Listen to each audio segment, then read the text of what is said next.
All right, so let's go ahead and get started. Give a quick overview of our agenda here. So first, I will introduce Track It Forward and just share a little bit more about what we do. And then we'll dive right into the problems facing parent volunteer programs and some strategies to solve them.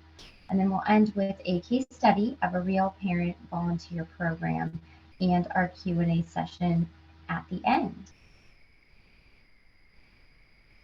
So first, just a little bit about Track It Forward here and why we're hosting this. So we offer efficient volunteer time tracking software for schools. School volunteers can easily sign up for events, log their hours, and administrators can collect volunteer information and generate custom reports. So there are hundreds of schools that use Track It Forward for their parent and student volunteer programs. And we have surveyed some of those schools as well, and we'll be presenting some information around that in their parent volunteer programs.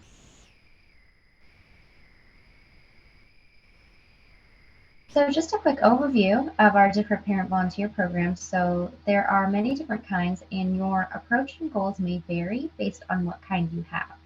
So for example, some private or charter schools may require a certain number of volunteer hours per household or family. Some schools may have fees or penalties in place for not meeting those required hours. And others might incentivize parents by offering some type of tuition discount for a certain number of volunteer hours, even if they aren't required. Other schools may also have parent associations. So a lot of times schools with parent associations will have optional volunteer opportunities that are coordinated by the parent association themselves. So we'll just go into some top problems that parent volunteer programs face. So regardless of the type of program or approach, a lot of parent programs might be facing the same problems. We surveyed our current school customers to learn more about the problems that they have faced in the past. So these top problems include number one, parents feel that they can't find enough volunteer opportunities. Number two, parents are not tracking their volunteer hours. And number three, there's no hours transparency for parents, meaning that they don't know how many hours they have necessarily after they are submitting them. So we'll talk about a few different strategies to solve these top problems. So the first strategy we'll present is providing a variety of visible volunteer opportunities. And this solves the problem of parents feeling like they can't find enough opportunities. Now, just because parents feel like they can't find enough doesn't necessarily mean that you aren't offering enough, but it could mean that parents are having a hard time finding them, or they're having difficulty finding specific opportunities that work for them.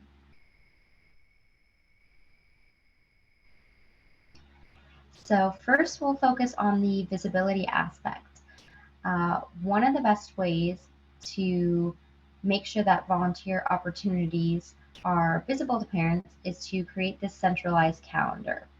So this strategy would involve creating like a single calendar where parents can view all of the upcoming volunteer opportunities or recurring shifts. You might use shifts for daily events like a classroom helper or a traffic duty. And we have some things to keep in mind when you're trying to set up this centralized calendar. So you want to think about the process. How do parents know when to check the calendar? Are you sending out reminders or notifications?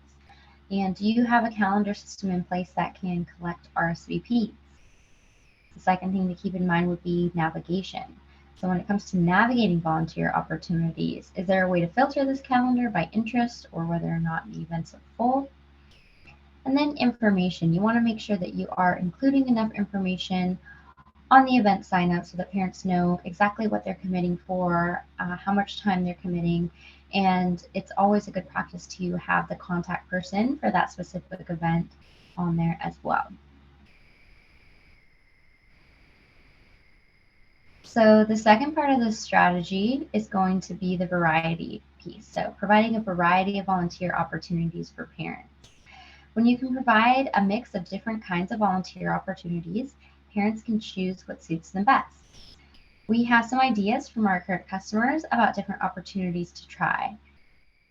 So the first would be in-kind donations, where each item or dollar amount that they contribute can equal 1 hour of volunteering.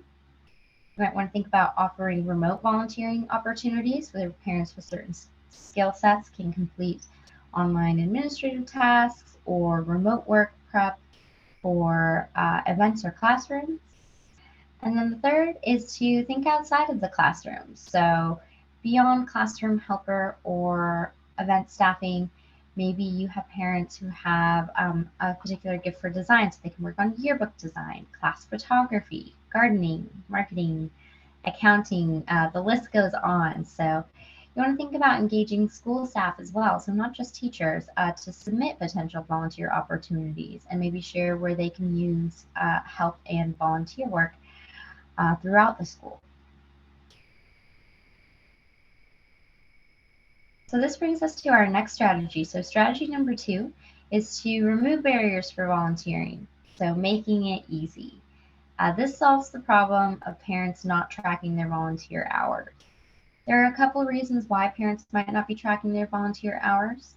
It could be because there is no process in place for them to do so, or it could be that the current process is difficult and cumbersome. So this was actually the top problem among the parent programs that we surveyed that they had, was parents not tracking their volunteer hours. So we're going to talk about how we can remove some of those barriers and make it easier. So in this strategy, one of the best ways to get parents to volunteer is just by simplifying the process. It should be straightforward and accessible. So in order to do this, the first step should be to evaluate your current process, and the second step would be to centralize your volunteer requirements. So first, when it comes to evaluating your current process, you want to first think, is there a process in place, and does it have clear steps? For example, what does your process look like? Are there different requirements for single parents households versus two-parent households? Are parents required to complete multiple hours across different categories? And what does that process look like? Do they submit hours online with a Google form?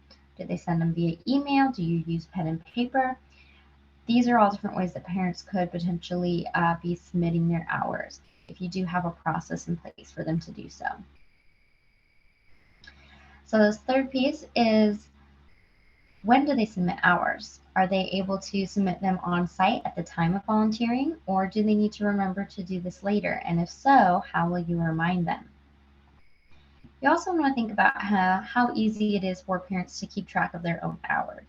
So do you find that your parents often forget to submit hours, or maybe they accidentally underreport their hours if they do a lot of volunteering? You know, how does that process work for them to turn in those hours? And then who is responsible for approving, recording, and editing the hours if needed? So do you have a single point person that they can submit their hours to or send in via pen and paper or email?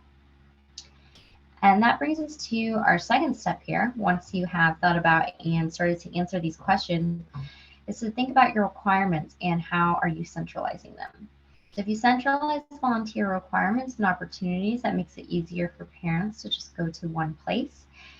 If you have a single page on your website where parents can view the requirements, view the event calendar, submit their hours, and view their progress, that is the ideal situation where it's just a one-stop shop for them.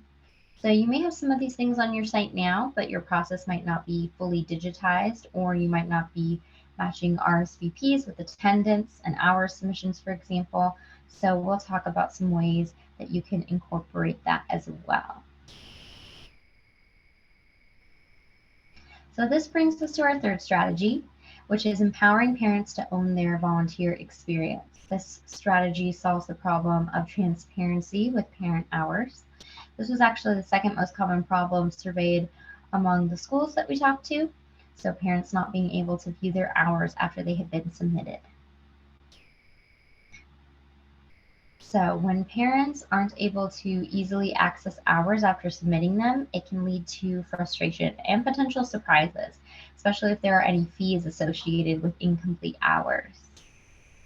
The best way to solve this process is to enable parents to view their own progress, thereby enabling them to take ownership of their volunteer experience. So in order to do this, you'll need to find a way to improve that hours transparency, starting with considering your current process for notifying parents about their hours, if you do have one in place. So think about your process. How are parents finding out how many hours they've completed? Is there a single person they can check in with? Do they receive regular notifications, or maybe a notification when their minimum requirement is completed? For example, you might have a Google form, and that'll allow parents to submit hours online, which can eliminate the need for paper forms that can get lost. But there's still an issue here of parents not being able to log in after the fact to view how many hours they have done. Also, if you're using paper forms or even Google Forms or something like that, you might find that there's a time delay between when parents submit or turn in their hours, when the person responsible for approving them has recorded them, and then when parents are notified. So we have some ideas for improvement here. You could create a parent progress report and expectations around when they will receive those and receive updates. You could also create a parent recognition program for when parents meet their minimum requirements or go above and beyond, and notify the parents about that. And then the third is that you could create a system where parents can view their hours on their own. And so this type of system where parents can easily log in and view their own hours is going to be most beneficial for both parents and administrators. It can empower parents and encourage them to go above and beyond when it comes to volunteering. And this can be done with a volunteer software tool like Track It Forward. So we're going to talk a little bit about how our current customers are using Track It Forward to help implement some of these strategies. And we'll start here with a case study. So our school case study, this is North Star Academy. North Star Academy is a charter school located in Colorado, and they require parents to volunteer for at least 40 hours each year. They use a few of our top features, including custom profile fields where they collect parent information upon sign up. For example, if they are a 1 or 2 parent household, what grade their child is in, and what type of volunteer work they're interested in. These are all custom fields that they've filled out, particular to their school. Parents can also use a mobile app to quickly log their hours on the go. And then Track It Forward also offers a check-in kiosk feature. So we have a screenshot example of it here. The check-in kiosk can be set up on a shared device like a tablet, and then parents can just find their name in the list and check in and check out on site. So it's sort of like clocking in and clocking out for a shift. As soon as they check out, the hours are automatically calculated and logged. And there are many different ways to do this. It's a great way to sort of make it easier for parents so they can automatically log those hours when they check out. And then also, it's a great way if you have a system where you need to check in every parent visitor on site at your school. This can be part of that process and beginning their volunteer shift. So we have a few more use cases for Track It Forward, how some other schools are using it. So this use case is a great example of how to implement strategies number 1 and 2 of providing a variety of visible volunteer opportunities and also making it easy for parents to volunteer and log those hours. So using Track It Forward, schools can create an event calendar and categorize their events based on the opportunity. For example, you can add a category if it's in person or remote or an in-kind donation for an event. Parents can sign up and receive automatic notifications about the event. On site, administrators can mark attendance using a digital sign-in sheet, after which the hours are automatically logged. And then the event calendar and the hours log can also be embedded directly on the school website. So parents only have to go to one place to find those opportunities and log those hours. And that is a big part of centralizing your opportunities and making it easier for parents to view and access. Have an example here as well of our event calendar. So you can color code multiple events by category, and then these categories can be used to filter the calendar here. For example, volunteers can filter to view events only in a certain category. You can also view how many people have RSVP'd for each event, and no matter what color you have it, they will always appear grayed out if you are full on RSVPs here. So parents can click on any event to view the full details, to RSVP, or to contact the event organizer. I also want to note that you can break each event up into multiple shifts. So one event can have multiple shifts that parents can sign up for depending on their time and availability. And once they RSVP and attend and are marked as attended, then those hours will be logged and associated with that event. So a few more use cases. I have some screenshots here demonstrating our advanced verification and milestones features, which solves the third strategy that we were talking about earlier. And basically, this is another way to empower parents to really own their volunteer experience and view their progress.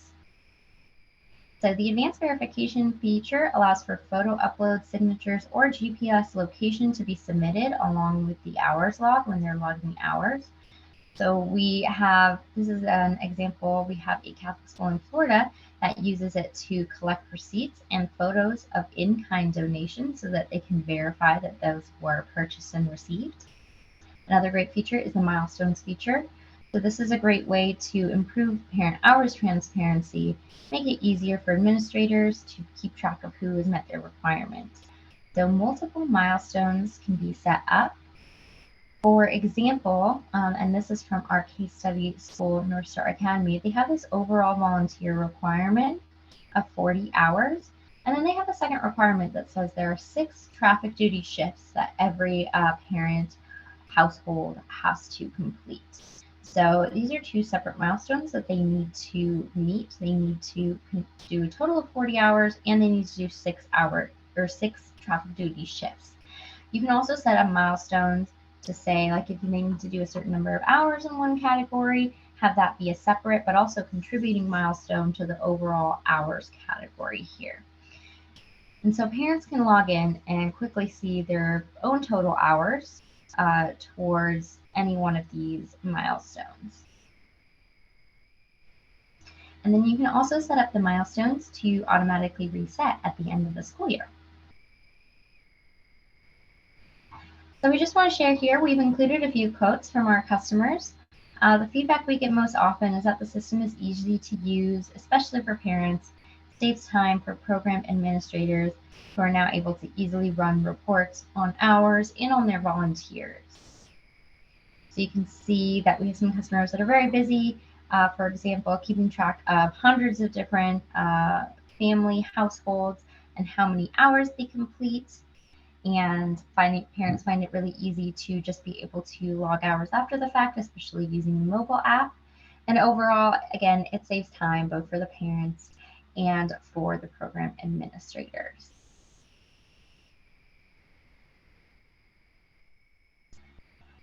So this concludes the main portion of our webinar, and I want to thank you all for attending.